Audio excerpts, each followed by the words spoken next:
Now, residents of a housing scheme in St. Thomas say over 100 homes could wash away if there's another major flooding. But as Krista Campbell now reports, the people believe that all it takes to fix the situation is some river dredging and work on their bridge. The Monticott River in Yalas, St. Thomas. Low and calm enough now for a goat to cross and for residents to take a swim. But during last weekend's flood rains, the river came in, took most of the land, because we're just close to the road now. It used to be a far way in. This is a crisis. If you can see the bridge, the river, we need help.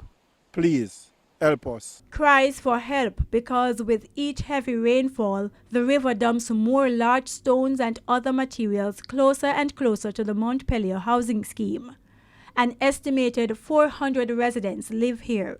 Those who spoke with TVJ News say the drains are also a major concern. Over 40 years I'm here. This thing constantly been happening. Only once it haven't happened, and it was when the river was dredged. I think it was in 2002, I can remember. What happened when the rain falls so much and there is so much water in the river course and it's about to overflow the bank, it come back through this canal and come back in the community and fill the street and then run into the people's yard. Over 100 houses in the Montpelier housing scheme. The people say they have been cut off from the neighboring communities of Logwood and Phillipsfield. The Monticott River is the only way across. Farmers use the bridge to access their fields, but The foot of the bridge, there's no connection for anyone to walk across. We have to go 5 miles.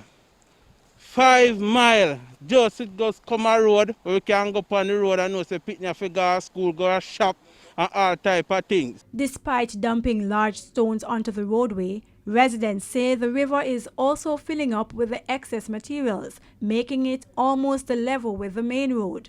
It needs to go lower than the canal.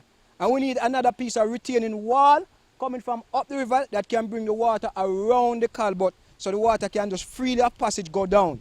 Right? President of the Citizens Association, Uriel Ray, says a groin at the foot of the river is still intact after weathering years of heavy flooding. He says it would help to put similar protection at other sections of the river. Meanwhile, with each heavy rainfall, water pipes get damaged and residents are left without the commodity. So they also want urgent repairs to an old water tank they say is large enough to supply the area for an extended period. Krista Campbell, TVJ News.